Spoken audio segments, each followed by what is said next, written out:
ส่ซุ่มหลายๆเลยโอ้พี่น้องเต็มเลยเราเต็มเดี๋ยวขอเก็บก่อนพี่น้องเงียบปูดีเงียบจิ๊บเอามาเจอฟาลันมาหนึ่งที่โทรพี่น้องเป็นว่าแล้วนี่เดี๋ยวพี่น้องสบายดีพี่น้องสบายดีพี่น้องว่าจะคุยกุด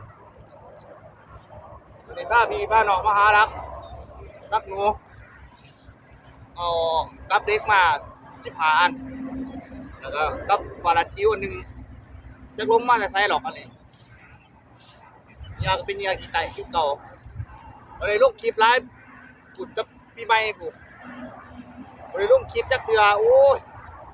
หลังปีใหม่มากบ่ว่างเลยวันนี้ก็ตั้งน่ารักเงินก็จะออกไอ้หน้าจะโบดูตะวันมือใดจะเป็นตาหรือบอดนาที่บ้านนี่นะมั้ง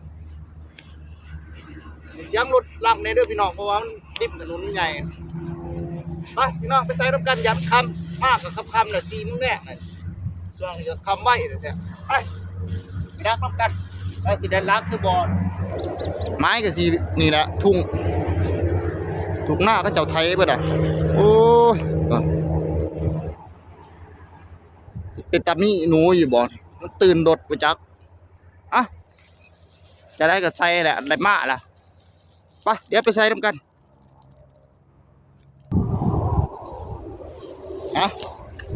ล้างแหลกเป็นยาห้อยว่างนี่ละรักซุบรักแบบซุ่มๆเลยล้างแหลกเป็นยาห้อยมันหนาเงียกี่ไตพ่อ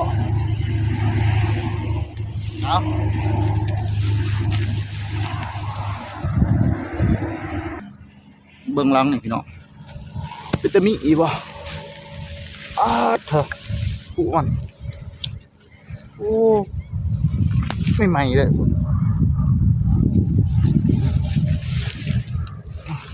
เห็นบ่เนาะ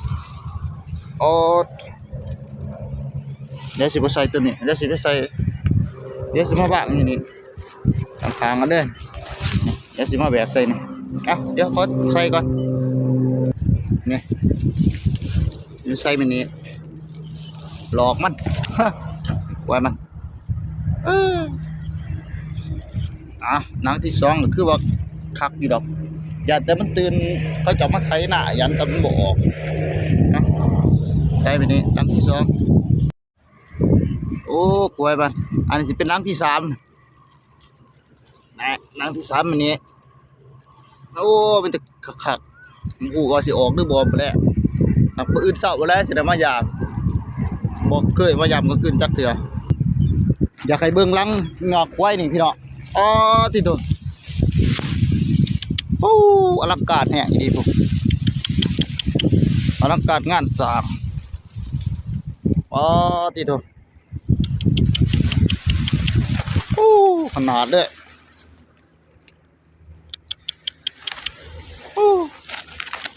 แน่นอนแท้คนมาจำเลยกว่าดิเนาะเดี๋ยวขอใส่ไปก่อนหลังนี่บ้างมันนี่แหละแต่ว่าอลังการแฮะกว่าดิอยากให้เห็นกระขักดีแน่นอนขนาดว่างวันนี้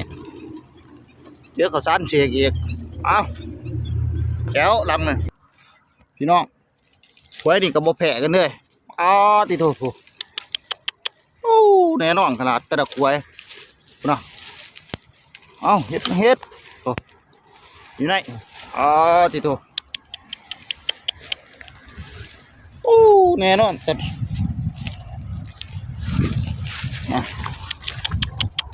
หอยมันแดนเข้าไปไหนเป็นจะไรติโถมันอุพับเลยอยู่ไหนอยากเห็นคักๆแบบนี้ มุนอับหับเลยเรา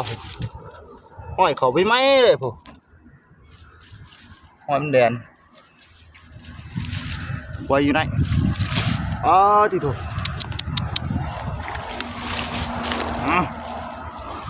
เป็นแรงมากสีว่างจะได้ให้มันได้ตัวทางมันแดนเขาผมเอาว่างจะได้ให้มันได้ตัวพี่น้องโอ้ยเดี๋ยวสีใส่ผูกท่ามุนอับหับเลยเราเดี๋ยวสีใส่นี่อันนั้นฟาลันจิ้วกับวงเรือนอยู่นี่มีกระปูอันนึงเดี๋ยวจัดการ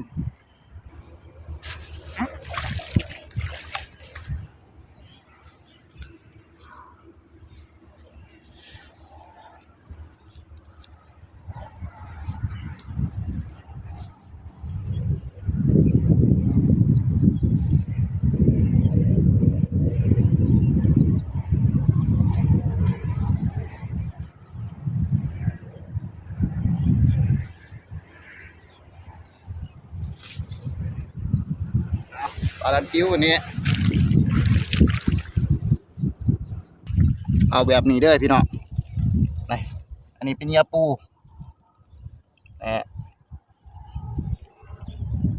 กับวงเรือนตัวนี้สิฟาลันจิ้วฟาลันจิ้วทำงานบ่ฟาลันจิ้วลงทีมมาแต่ทางไหนเด้อนี่ก็ได้เอามาใส่2 อันไกลๆกันเลยเดี๋ยวสีมูหรือจามอื่นเศร้าเบิ้งควายนี่อีกดูแพ้มันตัวนี้สิบ่ใส่นี่ตอนมีแผ่วเขาใส่แล้ว2 อัน3 อันที่ตัวเจอทีเด็ดมื้อนี้แต่ว่าสิเด็ดหรือบ่มื้ออื่นเช้าจะได้เจอแล้วเจอทีเด็ดแล้ว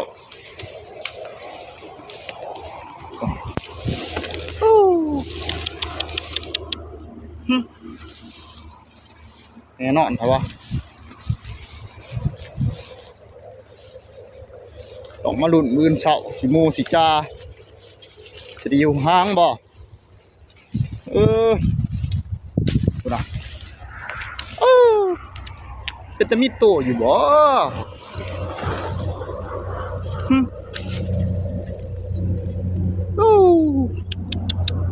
มีแต่บักอลังการแท้ผมคุณน่ะมาสิร้องเสียงใส่เบิ่งเถอะล้างนี่นึงเดี๋ยวก็ใส่ก่อนนี่ใส่เป็นยาห้อยตัวนี้อลังการแห้งดีกว่าแน่นอน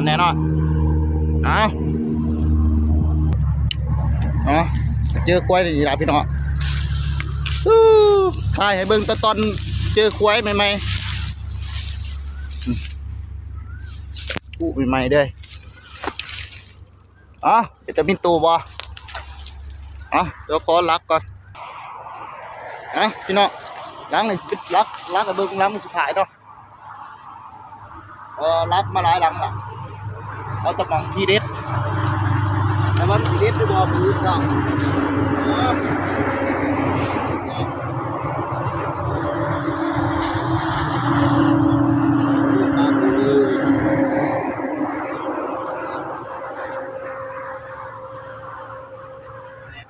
เด็ดได้มือสั่ง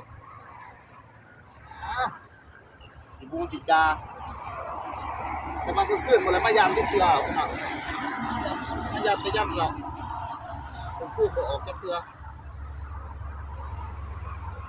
เอามาลุ้นน้ำกันมือเช้าพี่น้อง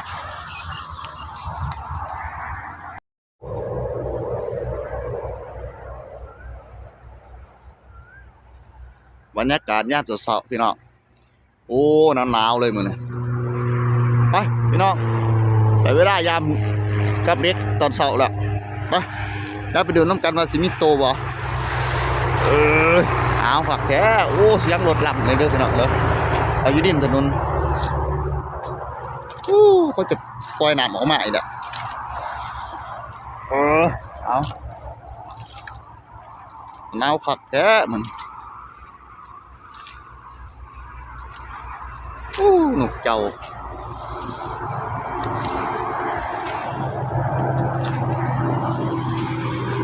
หนาวผักนะ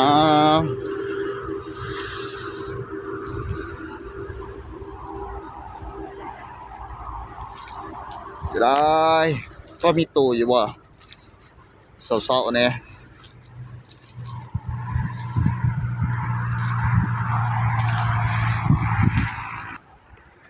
จะได้ลังแหลกไปจะได้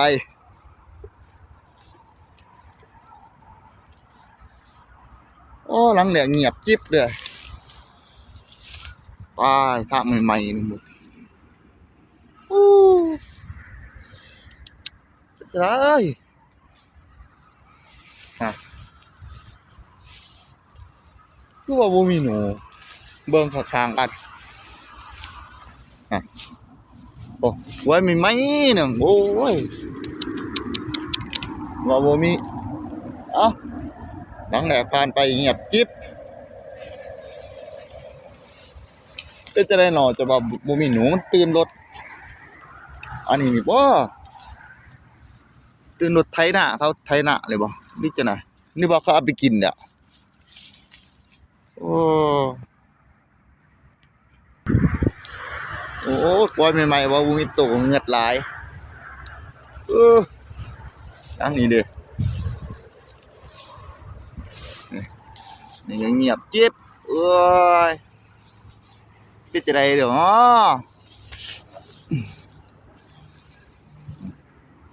ย่อมจะคือกันแน่แบบ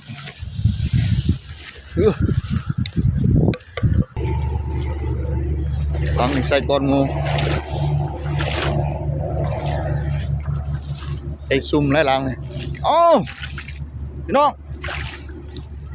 เต็มเลยเราเต็มเดี๋ยวขอเก็บก่อนพี่น้องแต้มแรกมาที่ว่างามอยู่เด้อหางใหญ่เติบนี่พี่จะได้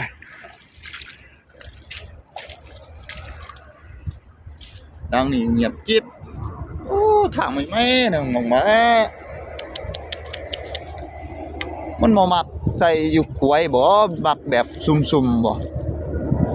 ต้องรักซุ่มๆได้แบบนี้ไว้ไม่บ่ถือมันต้องรักซุ่ม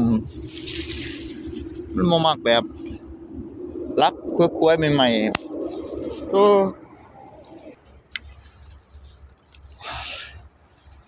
จะได้ไว้นี่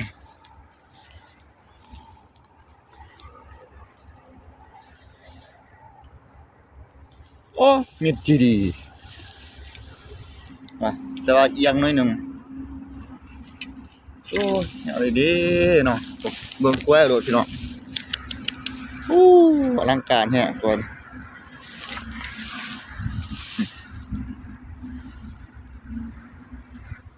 แน่นอนขนาดกล้วย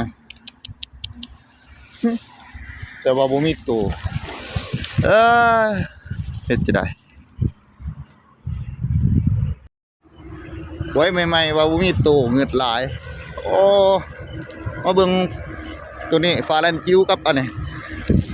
ใส่ฟาลันจิ้วกับวงเดือนเมียปูหน้าครับความหวังนั่นแนมไปคือว่าเงียบเก็บแท้แนวใด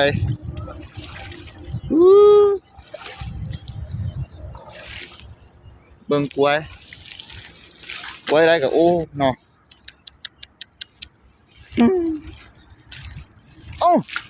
โดนพี่น้องโดนฟ้าลั่นปุ๊บหมอนี่เงียบปูนี่เงียบจิ๊บ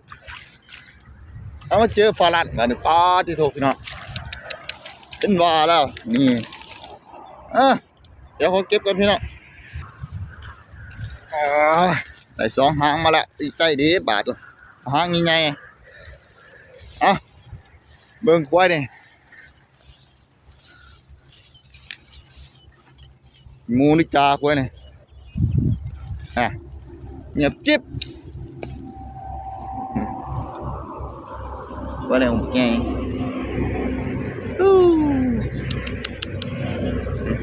ตับใส่หอยคือสีนี้เลยมั้งนึกจะได้แหละหนาสีนี้เลยแหละอ่ะสิได้ควายนั่นเด้ควายใหม่ๆมีตัวมีโตแหละมีฝาลันคิ้วไปสัตว์จัดการมันคือเมื่อกี้เอ้าทางนี้ริมถนนแง่ก็ได้สภาพการเงียบกิ๊บโอ้มากวดท่า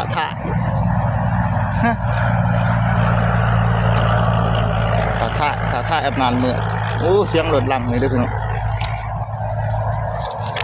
ท่าอีกแล้ว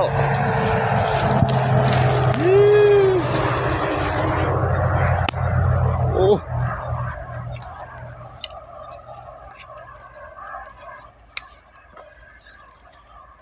ใจกับลักบักลายไหลซองหางผ่านเลย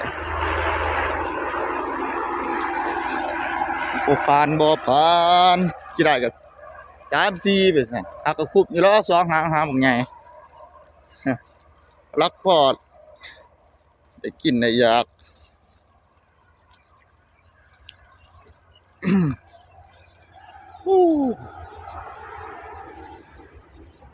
พระเจ้าจีวานเขาเลยจะได้สีบีบองใส่งูวัน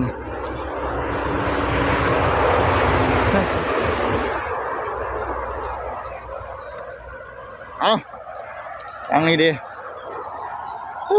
สวยก็จะเอาไปกินเลยเด้อเนี่ย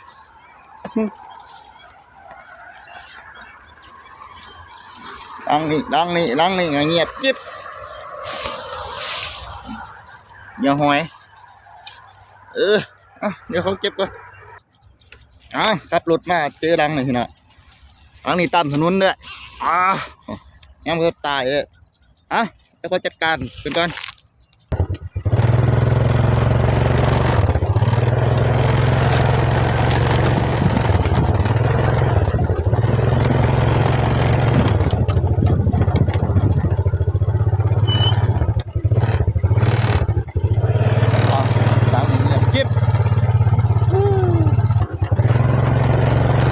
หลังสุดท้าย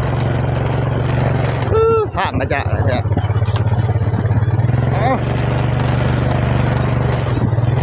หลังสุดท้ายจะได้ใส่ตามทางเลยหลังนี่จะได้หลังนี่ปีนทองหลังนี่ก็ปีนทองเลยพี่น้องเดี๋ยวจัดการก่อน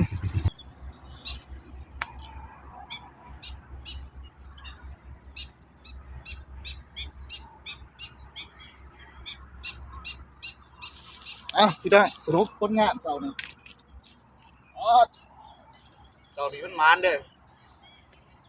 4 หางจะหางแบบไง2 หางนี่หางไง